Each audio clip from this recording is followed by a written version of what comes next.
Hello and welcome to Wellness Live. My name is Dr. Olivia Moses, and this broadcast is brought to you by Loma Linda University Health's Department of Risk Management and our Living Whole Wellness program.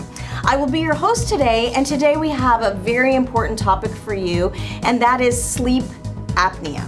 So today our guest speaker is Dr. Ramiz Fargo, and he is the director of our Loma Linda University Medical Center's Sleep Center and has been the director for 15 years. And he is the perfect person to talk to you about sleep apnea. So without further ado, I'd like to introduce you to Dr. Fargo. Well, thank you so much for having me. It's a pleasure to be here, and I wanted to talk about sleep apnea, which is the most common thing we encounter at our sleep center. And I titled this, I was told I have sleep apnea, because I think many patients who are diagnosed with sleep apnea don't really know what that means, or don't really know how it's going to be treated or what's in store. And so I thought we'll try to bring out some of these mysteries and give the answers to what is required. So without further delay, we'll go ahead and start our conversation today. So our conversation will be divided into two parts. The first part will talk about normal and abnormal breathing during sleep, and then when to suspect obstructive sleep apnea, looking at the signs and symptoms that are associated with it, and then how to make a diagnosis.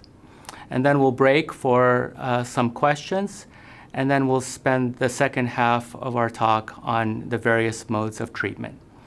So we'll begin by addressing who has sleep apnea.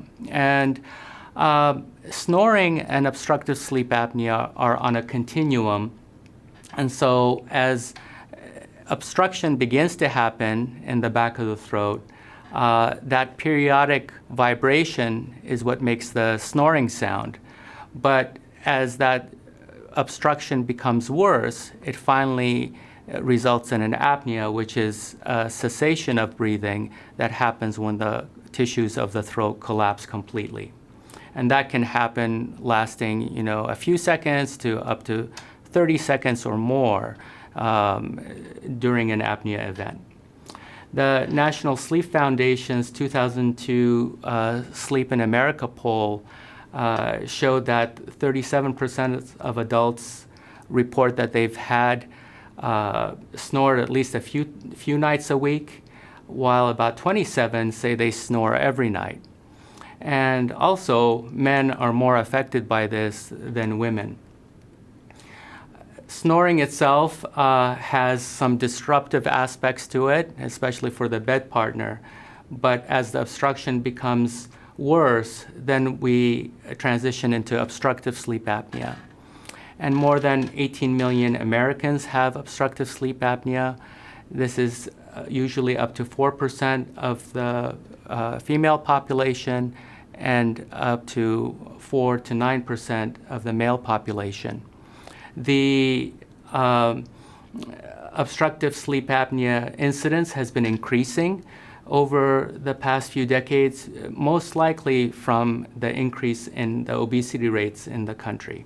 And so this is becoming more and more important as we go into the future. So we wanted to start a little bit with anatomy and talk about the physiology of the obstructions. And you can see here on the top picture is various stages of obstruction in the back of the throat. And the first picture shows what a normal throat looks like, with extra space in the back of the throat, and the uvula, which is that little punching bag at the back of the throat. And as people have different anatomy, and they're born with different inherited traits. And so some people are born with that first picture, and others are born with very little space in the back of their throat. And there's not much we can do about that. In addition, you can see the next picture is showing a side view of the anatomy. And you can see that there are muscles. There's muscles in the tongue, there's muscles in the back of the throat, as you can see here and here. And these muscles are awake during the time we're awake. They're pulling and they're making room in the back of the throat. During sleep, these muscles also go to sleep, especially during the deeper stages of sleep. And in addition, we're sleeping on our backs, and that makes the tissue more collapsible. So it's both the orientation of the body and gravity, as well as the fact that these muscles are also very weak and not functioning as strongly as when we're awake, and so the tissues tend to collapse.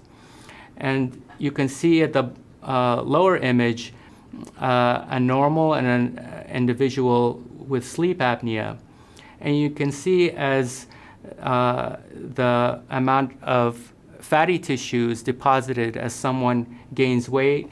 You can see here the soft tissues of the neck become thicker and contribute to that collapsing force inward. And also the tongue starts to also have increased fatty tissue deposition, and that also makes the size of the tongue larger and more likely to obstruct when it falls back during sleep.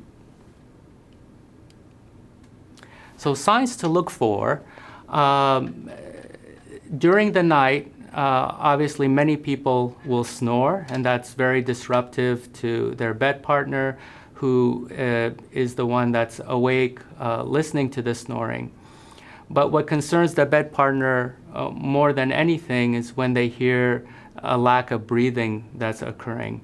Sometimes this is a few seconds, but when it reaches 30 seconds or more, it becomes very concerning for the bed partner. Many times they'll shake the individual or try to get them to wake up because of that concern. Another thing that is important to look for is sudden gasping or choking. And this is the most specific sign that someone has sleep apnea, as if they're breathing, they stop breathing, and then they gasp and choke and start breathing again. Restlessness in their sleep, many times because sleep apnea briefly wakes the person up throughout the night. That arousal from sleep is not noted by the individual who's suffering from sleep apnea, but it does wake them up briefly enough to where they start thrashing around in bed or moving, and that also contributes to their sleepiness throughout the days because their sleep is constantly being disrupted throughout the night. Frequent awakenings, some people actually will not only have a brief arousal, but they'll wake up and have a hard time falling asleep. And then some people will also develop urinary incontinence. And so those are all signs to look out for during sleep. During the day, the individuals who are affected wake up tired. They many times will have morning headaches. They have a hard time functioning throughout the day. They have difficulty staying awake while driving to work, at work, and many times will use any extra time to try to take a nap. Many individuals also wind up using a lot of stimulants such as coffee and other energy drinks in order to try to stay awake. And lack of sleep leads to memory problems, depression, and anxiety and irritability. You notice that you're not the same person you once were. You tend to snap more frequently, and many times that's related to sleep deprivation. And then also this can affect sexual function. And so these are all concerns that happen to the individual as sleep apnea progresses. Now, who's at risk? We mentioned earlier that men are more affected than women. The rising toll of obesity certainly contributes to the increased incidence of sleep apnea. Also, as we grow older, many times the rate of obstructive sleep apnea in women becomes equal to that of men once they reach menopause. Now, sleep apnea not only affects adults, but small children and teenagers as well, and we'll talk a little bit about that. Smoking will increase sleep apnea risk, and that's because it causes irritation in the back of the throat, and that irritation leads to swelling of the tissues and more likely to obstruct. Also, the use of sedatives and narcotics, alcohol. People sometimes will use alcohol as a means to relax before going to bed, but that alcohol will actually weaken the muscles that already fall asleep when the individual goes to sleep. And so alcohol and other sedatives will also result in worsening obstructions throughout the night. Neck circumference is associated as well, and so men with a size 17-inch collar or women with a 16-inch or higher are also increased risk, as well, especially in children, of enlarged tonsils and tongue in the back of the throat. And some individuals, just their anatomy may have a smaller lower jaw, which also results in less room. Nasal congestion and obstruction is certainly a risk, as well as swelling of the throat tissue, and that may come from smoking or from acid reflux that also leads to swelling in the back of the throat. And then also it's often recommended to check for thyroid function in someone suspected of having sleep apnea, because a low thyroid and hypothyroidism also leads to higher rates. So why do we care besides just the disruption and noise? Well, it's very important to note that when someone has sleep apnea, they have an increased mortality rate, up to 2 to 3 times higher than someone without sleep apnea. They're prone to higher traffic accidents and workplace accidents, up to 7 times. And obstructive sleep apnea is associated with high blood pressure, developments of stroke and heart disease, leading patients to have heart attacks and heart failure, increased glucose intolerance, leading to diabetes, erectile dysfunction, depression and anxiety, and difficulty with memory, and in addition to just disruption to the bed partner and difficulty with the sleep habits of the bed partner that they carry with them throughout the day as well. With children, one thing to note is that tonsils being enlarged are the primary cause of sleep apnea in children. And children many times will not present as sleepy as much as they present as irritable and hyperactive. And so this is something to look out for children who maybe are being labeled as hyperactive at school or not listening.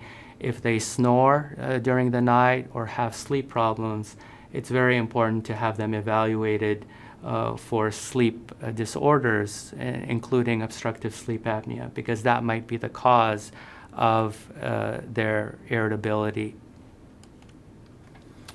So once we suspect someone might have obstructive sleep apnea, they're going to require a sleep study. And this can be done at various sleep centers in the area. The diagnosis is usually made by an in-center study where the individual comes and goes to sleep at the sleep center.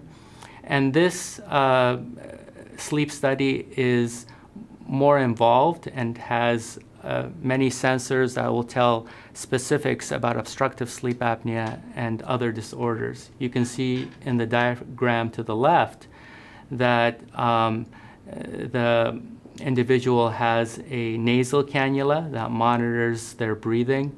They have sensors on their arms and legs that look for movements and thrashing.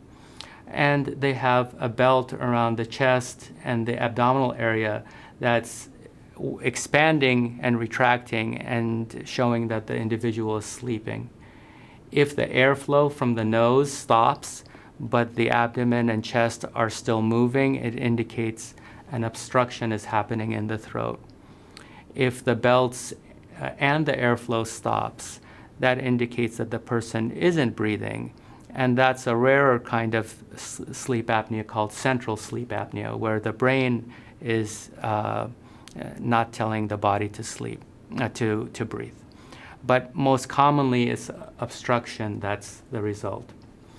For individuals that have a difficult time sleeping in a sleep center, or for other reasons cannot come to the sleep lab, there is ambulatory testing, which is new in the last few years, where a device which is strapped to the arm is taken home and instructions are given on how to use the device at home.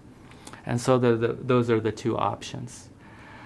So with that, I would like to pause and would be happy to answer any questions. Thank you so much, Dr. Fargo. We definitely want to have you ask questions. So if you have any questions, please go ahead and type them down if you're watching us live on YouTube or on our employee website. So, Dr. Fargo, as we are getting questions in, I have a couple questions myself. So you had mentioned the issue of urinary incontinence with sleep apnea. How are they, you don't really think of that with sleep problems, but how are they connected?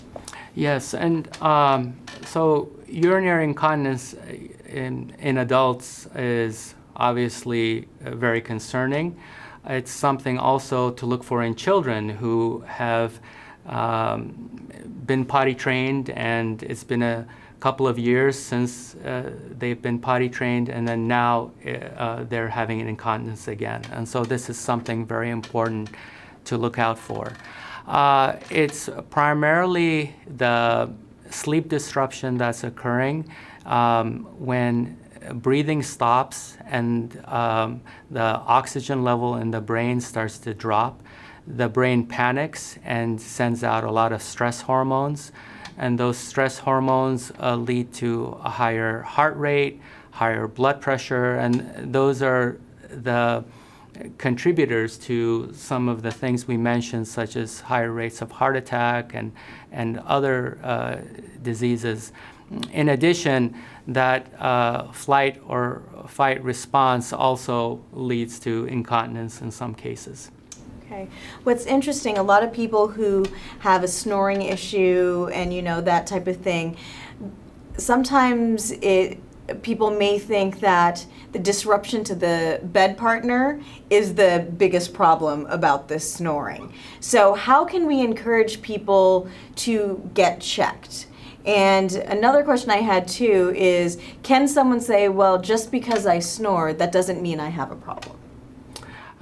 Yes, and that can be true. So to answer the last question first, it is part of a continuum, and so there are many individuals who do snore but don't have sleep apnea, and that can be easily fixed by nasal decongestions or losing a small amount of weight, whatever it is that's causing some of the obstruction, or stopping drinking, especially too close to bedtime. Those are all very important.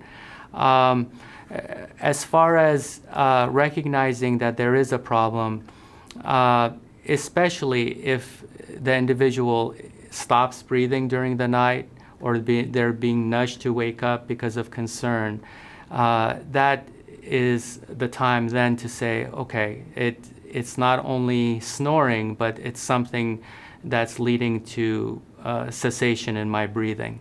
And obviously, as we pointed out, there are many health risks associated with that.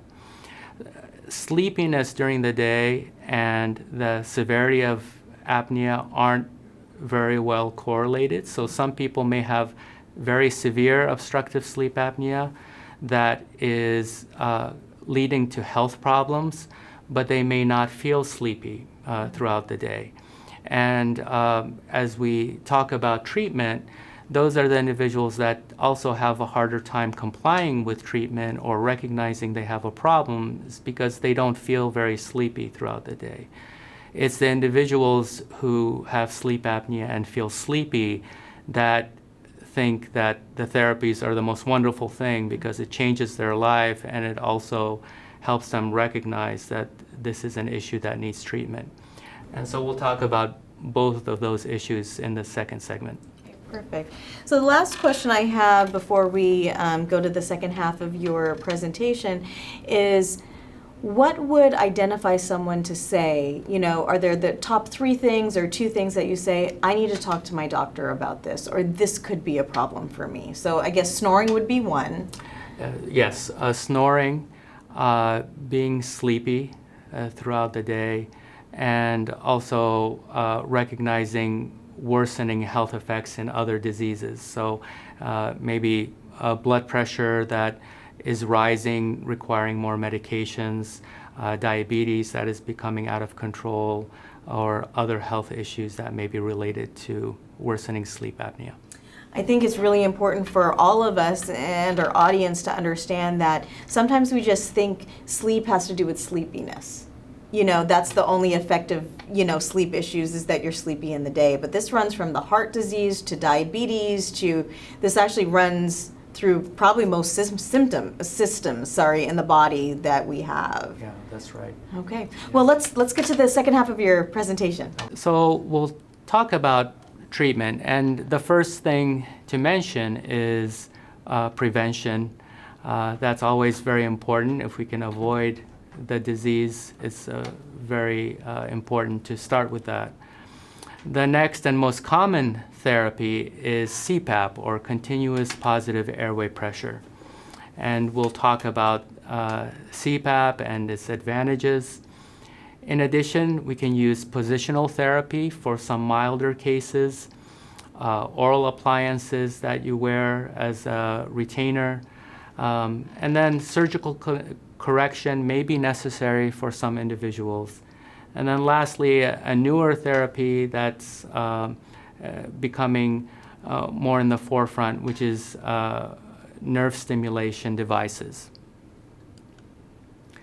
So as far as prevention, losing as little as 10% of the current body weight really makes a significant difference in reducing the amount of apneas throughout the night.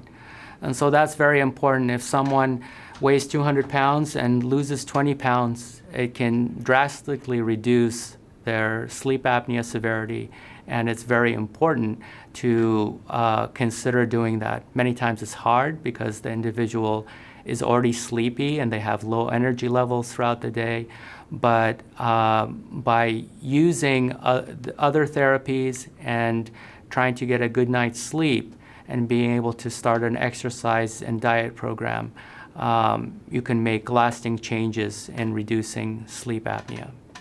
Avoidance of alcohol and smoking is also very important because it is that irritation and inflammation of the back of the throat that leads to the bogginess of the tissue, and that will result in higher rates of apnea. Avoidance of sedative medications. This has been something that's been plaguing our nation in recent years, of the use of sedatives and narcotics. And now that there's more awareness of this issue, recognizing that these medications will also lead to worsening apnea events. Treating nasal congestion, many times this gets worse through allergy season, and so being aware of that and seeking treatment, as well as acid reflux. Many times acid reflux is not recognized early on. You may feel a sour taste in the back of your throat, or may just have a cough that won't go away, and being able to evaluate for acid reflux and treating that is also very helpful. So the most common therapy for obstructive sleep apnea is continuous positive airway pressure, or CPAP.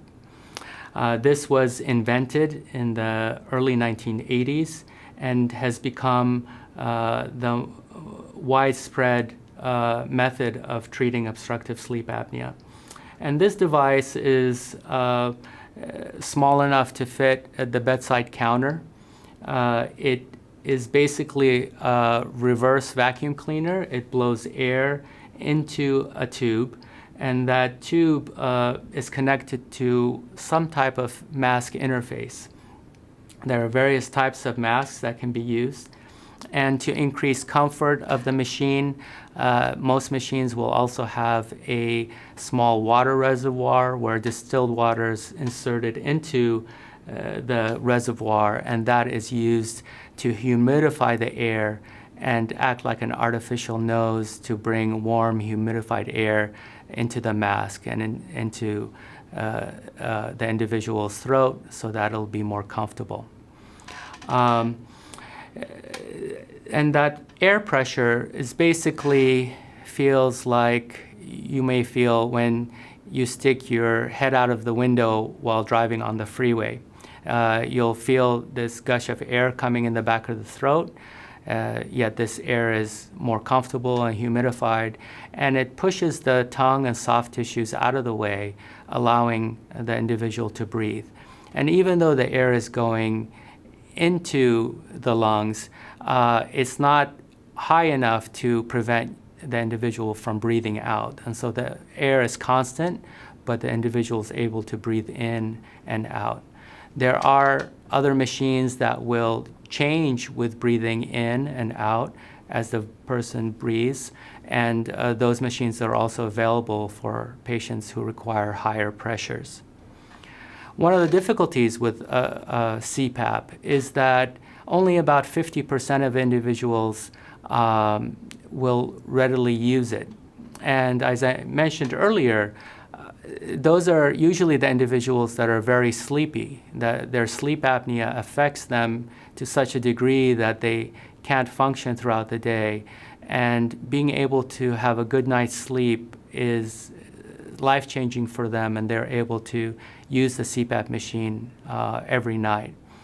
Other individuals may not have as much sleepiness, even with the same severity of sleep apnea. And those individuals, when they use the machine, don't recognize much of a benefit the following morning in their wakefulness because they're not very sleepy to begin with. And they find it to be cumbersome to have to put the mask on every night and keep it on. And so those are the individuals we tend to spend more time working with in order to increase compliance. There are various types of CPAP masks. The first one in the top left is commonly used. It's a full face mask, and as you can see, it covers the nose and the mouth.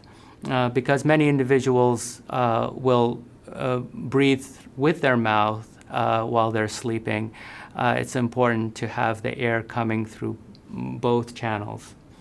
Some individuals have a difficult time wearing the full face mask and can use a nasal mask. That works well if the individual doesn't breathe through their mouth while they're sleeping, but if they wind up opening their mouth, the air will go out through the mouth. And so many times we use a chin strap, which is a device just to help the mouth stay closed as the air is coming through the nose.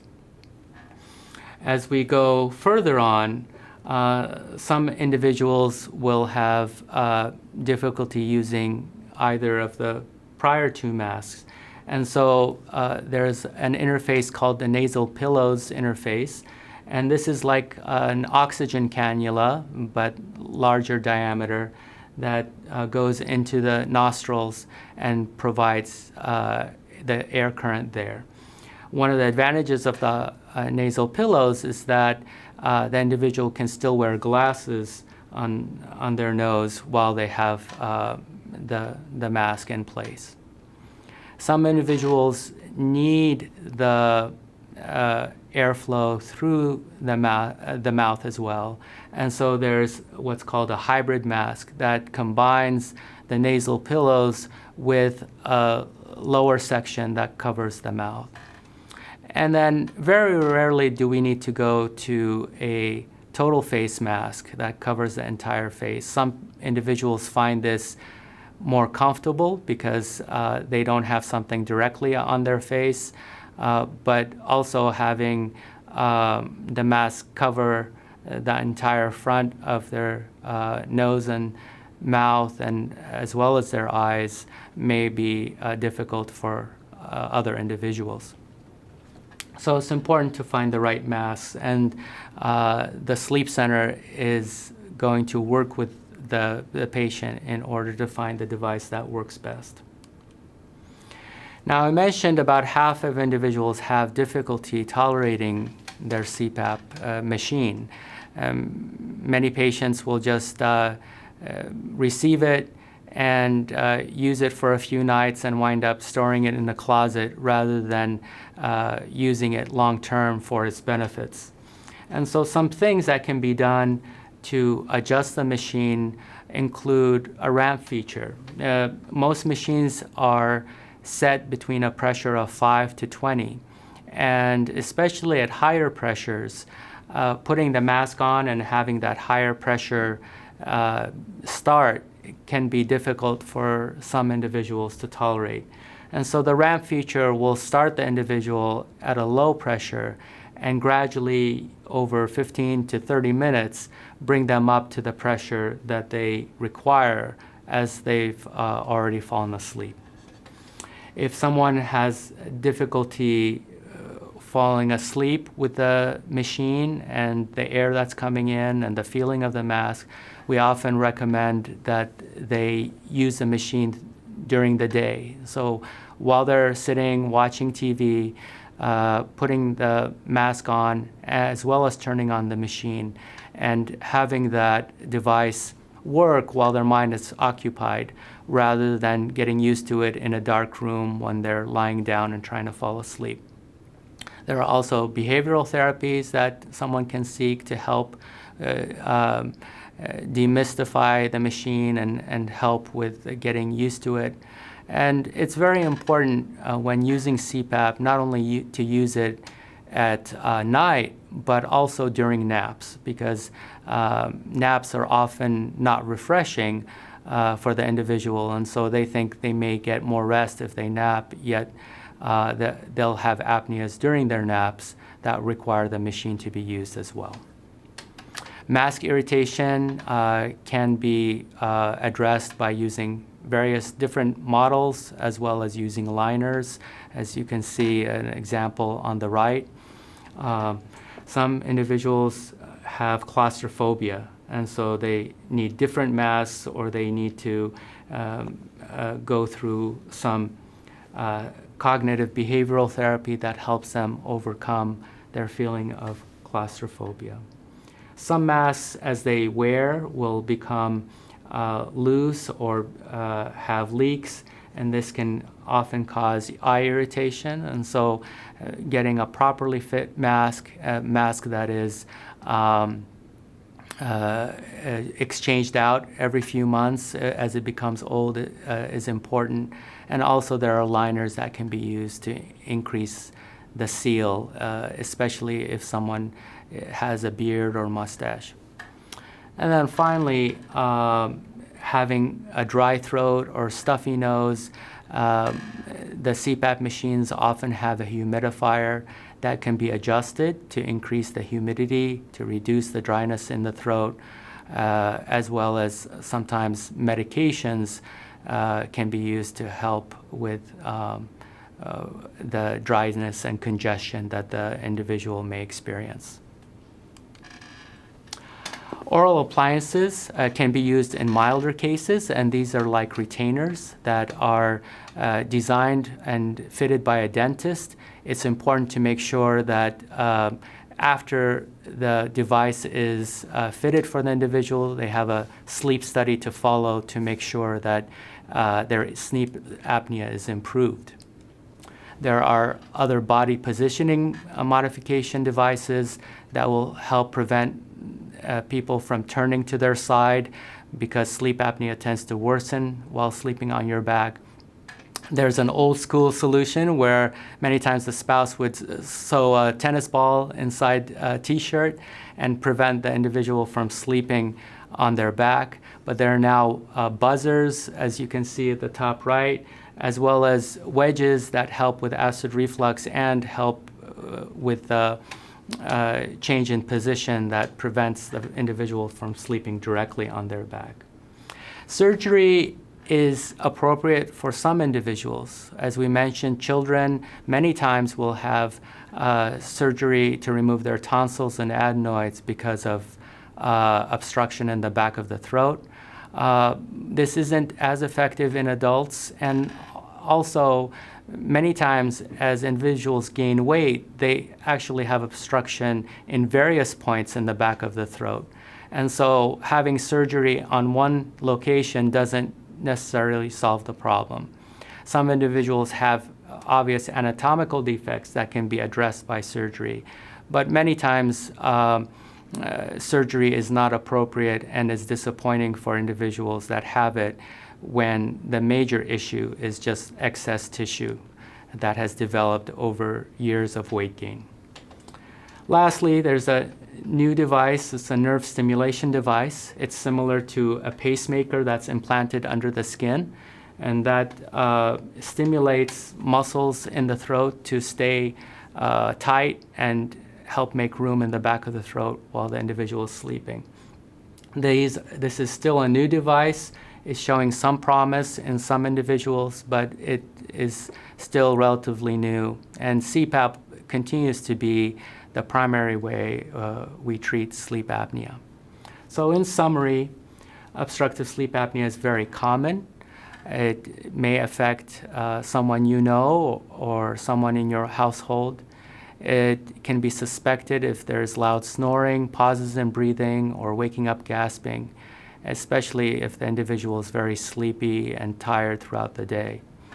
There's also many associated, sometimes serious health problems that we need to look for. The diagnosis is through a sleep study, either home or at a sleep center.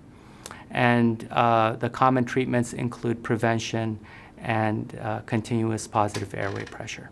And that's the end of our talk, and I just open up to any further questions. So we do have some really great questions coming through, Dr. Fargo. So one of the questions is, how long does a sleep study take? It requires the entire night. If the individual goes to the sleep center, many times they'll arrive between 8 or 9 at night. They fill out a questionnaire that gives the sleep physician further information about their sleep habits. And then the technologist will work with them to put the sensors on, their adhesive sensors, and then they go to sleep in the sleep study room, and they're monitored throughout the night for their apneas. Many times it only requires one night, where half of the night is used to make the diagnosis, and then the second half of the night they receive a CPAP device that they use to adjust throughout the night. There's another question we have, which is actually a very interesting one to me. What is the best position to sleep in? So it depends. It's individualized, as we all know, but the position that leads to worsening sleep apnea is sleeping on your back.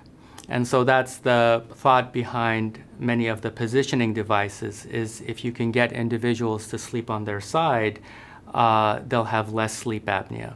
Now, sometimes the sleep study shows that the sleep apnea really worsens on an individual's back, and positioning devices are helpful.